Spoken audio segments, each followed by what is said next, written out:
Chapter 11 is now going to be taking all this review that we've done about trigonometric functions and moving on into the calculus portion of it, which is finding limits and mainly integrating and differentiating. So 11.1 starts us off with revisiting what limits are again. And so our objectives are written down below, but the main thing for us to do is just really review what limits are and then talk about continuity. That's a big part of limits, and just review those, bring those back up to the surface, because then we can really be moving on with differentiation and integration. Alright, so remember, the ultimate goal of evaluating a limit is to be able to directly sub in. If you can see here, I have these two examples. Basically, what we hope is that we can just take whatever value of x that we're approaching and plug it into our function to find out what is y doing as x approaches some sort of c value. So what we hope is that we can just go ahead and plug in c into the function that we're evaluating, and then evaluate it like normal by inputting it in. So here is a very basic one. If we were evaluating the function f of x is equal to 2x, okay, and we were wanting to see what is this function doing as x gets closer and closer to 3, what are the y values doing as x gets closer and closer to 3? Well, keep in mind, this is what we have as a graph. Okay, and what's it doing as we get closer and closer to 3? Well, it's obviously getting closer and closer in terms of y to 6. Okay, so this is one of those things that we could just sub in. We could just go ahead and say, alright, well, what is f of 3? So plug in that 3 into here, and that's definitely something we can evaluate. It's going to be 6. When we're doing these, we're trying to figure out what are the y values approaching as x approaches a certain given value. Alright, so now, if I were to ask you what is the limit of sine of x as x approaches pi, so don't let this scare you. This actually is helpful to us because we have certain angles measured in radians that we can easily find. So here you could look at your image and be saying, all right, as x gets closer and closer to this pi value, so as we move along this x-axis and get closer and closer to pi, what is y getting closer and closer to? Well, we start at 1, we start at -1, but as these x values window in to this pi, what we're getting closer and closer to is 0. So this right here would be 0.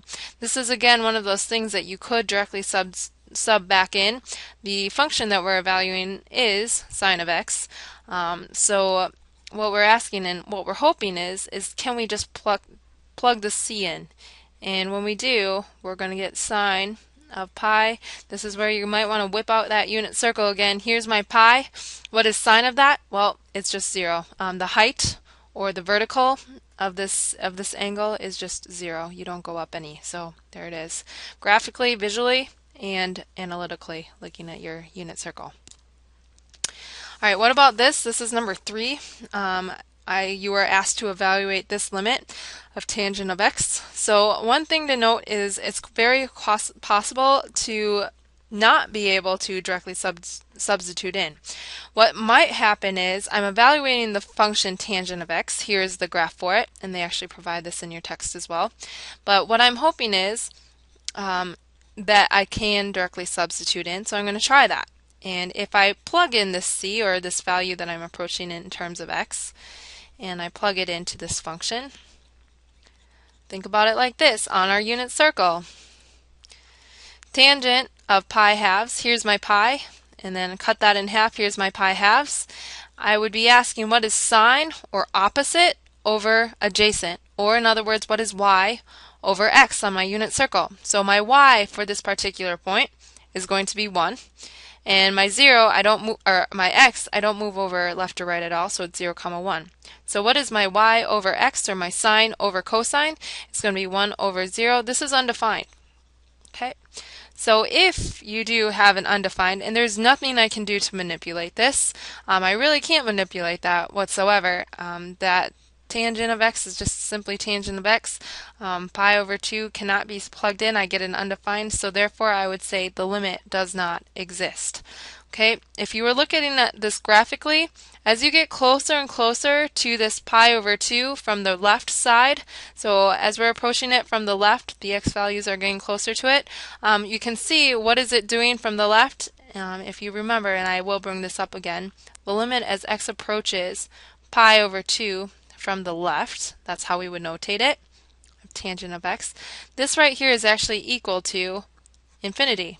Okay, we could go ahead and evaluate that limit from the left and say that yes, it's going to be shooting up. If we were evaluating it from the right, so as it approaches from the more positive values, what we would be looking at is, well, this thing is getting closer and closer to what? Well, negative infinity. So you can see that it's not getting closer.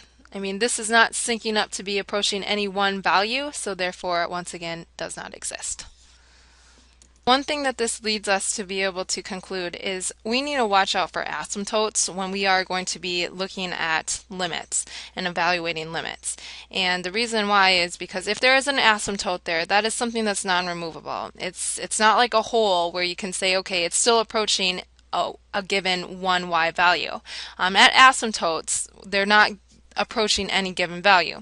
So we need to watch out for rational functions because it's in rational functions that we would get the bottom of a fraction equaling 0. Because recall, if the bottom equals 0, that's when we have a problem. If that is a fixed 0 on the bottom, garbage. Okay, so tangent of x, that's of course sine of x over cosine of x. All right, going back to our identities of trig functions, all of these we need to watch out for. And if you were to graph any one of these, what you will know is that you do have to graph asymptotes. So we have to watch out for those because those are where there's possibilities that the limit does not exist. So one thing to note is a function is continuous at C under the following three conditions. Remember, we need to look at continuity because continuity really helps us determine, can we decide a limit? So when we're looking at these, this is just kind of remember that first of all, when you directly substitute that in, it's going to be defined. You're going to get some sort of defined answer, not something that's something over 0. So you're looking for this. The other thing is that it exists. The limit will exist because these all three go kind of hand in hand. Because if it's defined, then it exists, and then of course you can go ahead and sub in. Okay, so you're hoping to meet these conditions. And then the other thing that you're really hoping is that, once again, if it's an asymptote there, it's not going to happen. But as you're approaching it from the left and as you're approaching it from the right, that's when you're going to have an actual limit. That's when you don't have to write does not exist. You would actually just calculate, all right, if it's approaching some sort of value from the left and approaching some sort of value from the right, this is right, remember. It's going from the positive directions. So it's approaching some sort of x value on the x-intercept from the right. This is from the left. So you're approaching it from the left side. Some sort of x value from the left. Some sort of c value, I guess, from the left. That's when you are going to have some sort of defined limit. So you're looking for continuity, and you're looking for the ability that there is no breaks, that it's approaching one given y. Don't forget to, if there is a discontinuity, there is the possibility that we can remove it. So removable discontinuity is that after some manipulation, you can directly sub in, and I will have an example of that. But that's what we called holes, remember? So it might look kind of goofy on the graph. It might be doing something like this, and at first there might be, let's say this was something like x minus 2 over x minus 2. Okay, and we were trying to figure out what's the limit as x approaches 2.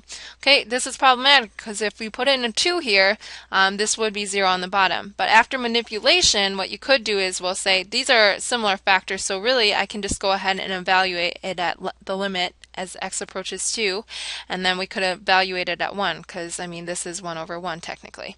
So what's it going to equal? Well, just 1 in this case. Okay, non-removable, asymptotes, and breaks. Okay, so that's when you can't think of any manipulations to do. It's just an asymptote and a break. Alright, so here are my steps to try to evaluate limits. First of all, you always want to try to directly substitute in. Okay, if you can't do that, then what you will want to do is try to manipulate or rewrite. This is where identities will come in handy. In the past, what we've done is we've condensed fractions. Okay, sometimes that helps, condensed fractions. You can also do what we called rationalize. That one we won't do as much in this section, so I actually am just going to cross that out. But we've condensed, and also you're going to be using your identities in terms of these trig identities. Okay, another thing that might always help is if you graph it, you can see, are there any asymptotes going on? Okay, and then you can look at the continuity of it. Are there any breaks going on? And then number 4, if there are non-removable discontinuities, a break. If there is a non-removable discontinuity, which is of course a break, a complete break, which will happen with piecewise functions, I should mention. So piecewise functions is where this will happen, possibly. And then also when there's asymptotes, then the limit does not exist. Okay, so this is an example of a removable discontinuity. So first of all, when you try to sub in, we get tangent of 0 over sine of 0. Okay, so this is where you would have to go ahead and say, all right, what is tangent of 0? Because that is equal to some sort of output. So if you look at the angle 0 and you ask yourself what is tangent of 0, you're going to find that this point right here is 1 comma 0. And once again, tangent would be y over x, or opposite. What is the height of this kind of goofy triangle, because it's not really a triangle? What is the height of this? It's 0. So that's my sine over my cosine, which is 1. So tangent of 0 is just 0. Okay, sine of 0 is going to be, what is the height of this? Once again, we're over 0, problem. Okay, so this is where you would want to try to manipulate this. Can I manipulate this at all? So I'm going to go ahead and say, all right, let's see if I can use some of those identities, because I do see tangent is in here, so oftentimes we try to write tangent in terms of sine and cosine. So tangent is, by those identities, equal to sine of x over cosine of x.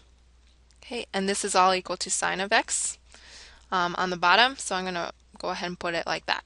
So this is where condensing fractions might really come into play as well. So I'm going to evaluate the limit as x approaches 0.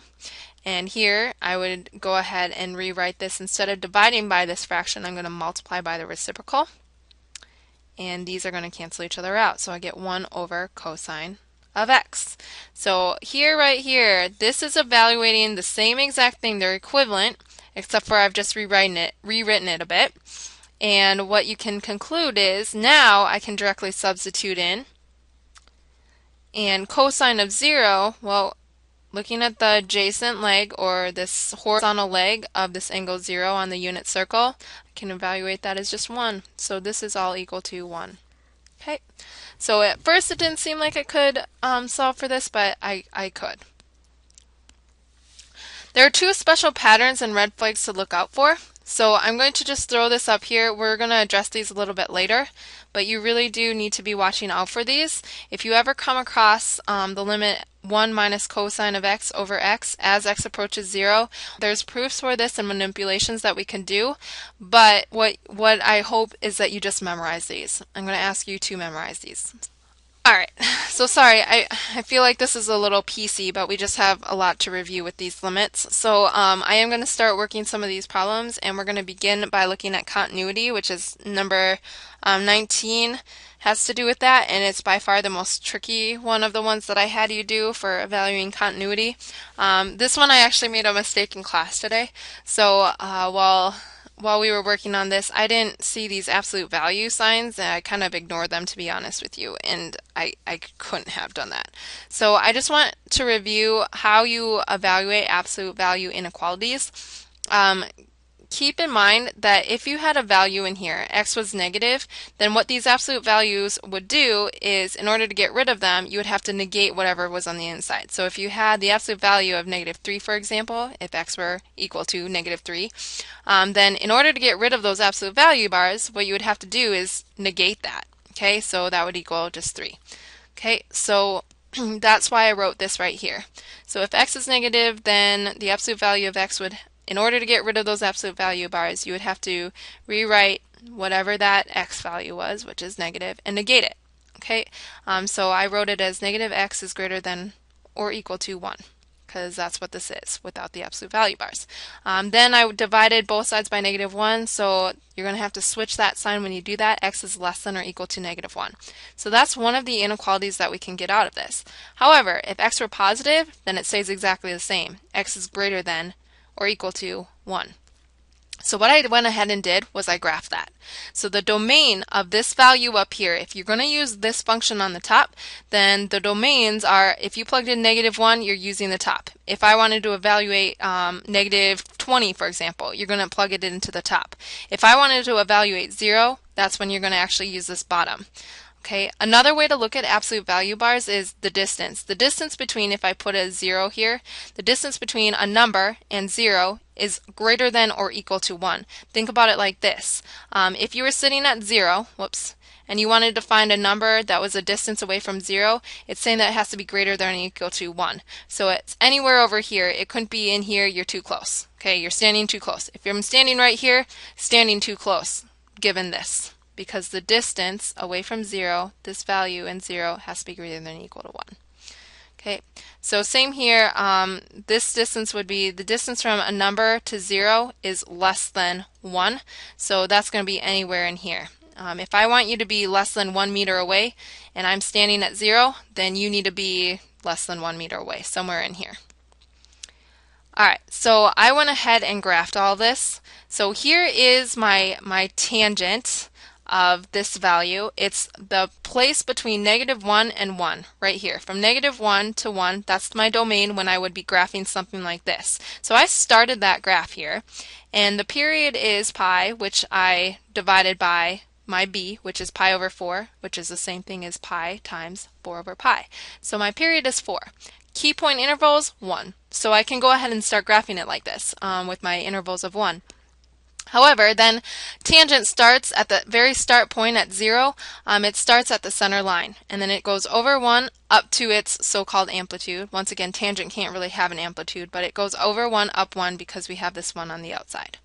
Okay, back 1, down 1. Okay, so because of that one on the outside. And then typically what we would be doing is having an asymptote here. Okay, and then we would get closer and closer. But our tangent graph stops because the domain of it, the only time that we will graph tangent of pi over x, pi times x divided by 4 is between the -1 and the 1, because that is what our domain specifies for this piecewise function. The other pieces of this now, I went ahead and graphed that. If I plug in 1, that's when I'm going to have to use this equation up here. So here's 1, I plug that in. If I plug in -1, the absolute value of -1 is of course 1, and that's going to be when I have to use this one up here, 2. If I plug in -2, if I want to choose -2, I want to do f of -2. Which one do I have to use? Well, once again, my x being -2, the absolute value of -2 is greater than 1. The absolute value of -2 is not less than 1. So therefore, I have to use this as well. So I plugged in -2, I get -2 for my function. Okay, so I graphed this. So the reason then, this is continuous. Once I've graphed it, I can figure now this is continuous over the whole thing. Okay, so from -infinity to infinity, continuous. Okay, so the reason why this is important, being able to do continuity like this, is because now I have established that there are no breaks, there are no asymptotes. Everywhere that I want to calculate a limit, I can. If I wanted to do the limit as x approaches 1 of this function, of this piecewise function, then what I have to understand is, well, as I get closer and closer to 1, this value, this function is getting in terms of y values closer and closer to 1 as well.